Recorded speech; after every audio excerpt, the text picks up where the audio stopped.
Class 7th के लिए आज हम लेकर के आए हैं दूसरा chapter number 2 nutrition in animals. First chapter में हमने अभी पढ़ा था न्यूट्रिशन इन प्लांट्स। प्लांट्स अपना भोजन किस तरीके से बनाते हैं, and now we are going to study the nutrition in animals. ठीक है, we have to study in this chapter how animals get their food and how they digest the food. तो स्टार्ट करते हैं। All living organism whether they are unicellular और multicellular, सारे के सारे जो प्राणी हैं चाहे वो यूनिसेल्युलर हो चाहे मल्टीसेल्युलर हो। यूनिसेल्युलर मीन्स एक सेल से बने और मल्टीसेल्युलर मीन्स बहुत सारी सेल से बनते हैं जो नीड एनर्जी। अगले चैप्टर्स में, आने वाले चैप्टर्स में इनको आपको डिटेल में बताया जाएगा। Need energy to perform basic activities of the life. इन्हें भोजन एनर्जी की ज़रूरत होती है अपनी एक्टिविटीज़ को करने के लिए। जीवन में जो भी एक्टिविटी है, चाहे डाइजेशन है चाहे रेस्पिरेशन है, टू डू वर्क, ये सारी की सारी एक्टिविटी एनर्जी के द्वारा ही पूरी होती हैं। तो सारे के सारे ऑर्गेनिज्म को एनर्जी की ज़रूरत पड़ती है। These basic activities includes eating food, excreting wastage. ये एक्टिविटीज़ देखो क्या क्या हो सकती हैं। भोजन को खाना, एक्सक्रेटिंग वेस्टेज को बाहर निकालना, रिप्रोडक्शन, मूविंग यानी कि एक जगह से दूसरी जगह जाना, responding to the various stimuli, संवेदना ग्रहण करना, एंड ग्रोइंग और बढ़ना। ये सारी की सारी जो एक्टिविटीज़ हैं वो एनर्जी के द्वारा कंप्लीट होती हैं। And this energy is get from food.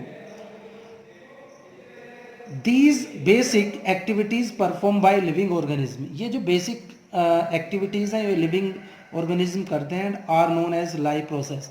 इन्हें हम लाइफ प्रोसेस की कैटेगरी में रखते हैं। ये जो अभी अब आपको नाम लिए गए, eating food, excreting wastage, reproduction, moving, responding to various stimuli and growing, ये these are called life process. जो जीवन यानी कि जो जीवन जीने के लिए जो प्रोसेस आवश्यक हैं इन्हें हम लाइफ प्रोसेस कहते हैं। These require energy continuously even when at rest.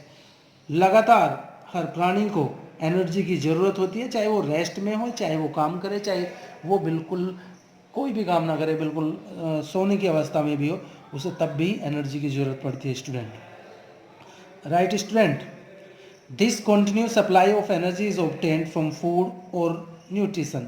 ये जो सप्लाई है एनर्जी की, ये भोजन खाने के बाद ये न्यूट्रिशन से प्राप्त होती है। ये एनर्जी कोई ऐसी चीज़ नहीं है कि हमने कोई फ्यूल अपने अंदर डाल लिया और उससे हमें एनर्जी प्राप्त हो जाए। It is not possible. It is possible to get food. जब हम खाना खाते हैं इससे ही ये पॉसिबल है। एंड दस न्यूट्रिशन और food is necessary for all living organism. सभी जीवित प्राणियों के लिए इसीलिए एनर्जी की जरूरत पड़ती है, क्योंकि वे बहुत सारी एक्टिविटी करते रहते हैं। In this chapter we will learn in detail about nutrition in plants. इस लेसन में हम न्यूट्रिशन इन प्लांट्स के बारे में पढ़ने जा रहे हैं स्टूडेंट्स। तो हम शुरू करते हैं nutrition in plants. As you have known that the process of taking और consuming and utilising food is called nutrition. जैसा आपने पहले चैप्टर में पढ़ लिया कि टेकिंग यानी कि भोजन ग्रहण करना, कंज्यूमिंग एंड यूटिलाइजिंग उसे भोजन को पचाना या यूटिलाइज करना इज कॉल्ड न्यूट्रिशन। यानी कि इसे न्यूट्रिशन हम कहते हैं। Nutrition is a process to get food, to consume and utilize the food is called nutrition. The mode of nutrition in which organism that are unable to prepare food themselves and get nutrients from others is called heterotrophic nutrition. Nutrition की अगर हम बात करते हैं, पहले chapter में हमने आपको बिल्कुल क्लियर कर दिया था, फिर दोबारा से हम यहाँ पर आपको एक्सप्लेन कर दें। The nutrition is two types. First one is called autotrophic and second one is called heterotrophic. Autotrophic means the organism which prepare their food on self by the process of photosynthesis। इनके जो photosynthesis के process से अपना भोजन अपने आप बनाते हैं, these are called autotrophs and this nutrition is called autotrophic nutrition। but animals get their food from the others, this is called heterotrophic nutrition। इनके जो प्राणी अपना भोजन दूसरों से प्राप्त करते हैं are called heterotrophic and this nutrition is called heterotrophic nutrition.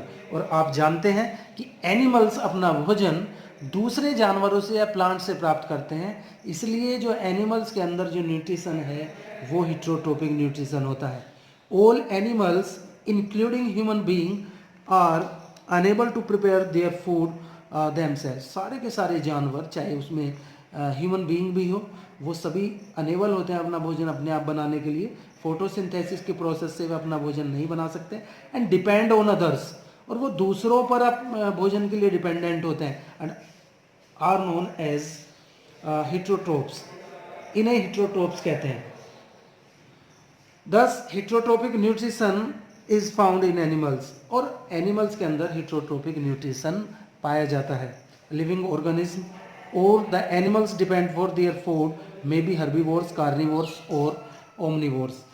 Animals को भोजन प्राप्त करने के अकॉर्डिंग, उसके आधार पर हम 3 कैटेगरी में बांटते हैं एनिमल्स को, herbivores, carnivores and omnivores. In 3 category में हम एनिमल्स को कैटेगराइज करते हैं। फ्यू ऑफ सैप्रोफाइट, इनमें से कुछ सैप्रोफाइट होते हैं and a number of them are parasite. कुछ जो जानवर हैं उन्हें पैरासाइट की कैटेगरी में भी रखा जाता है। कल को हम डिटेल में पढ़ेंगे कि what are herbivores and what are carnivores and so more.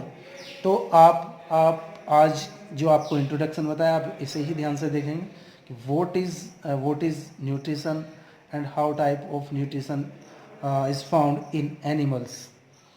Thank you.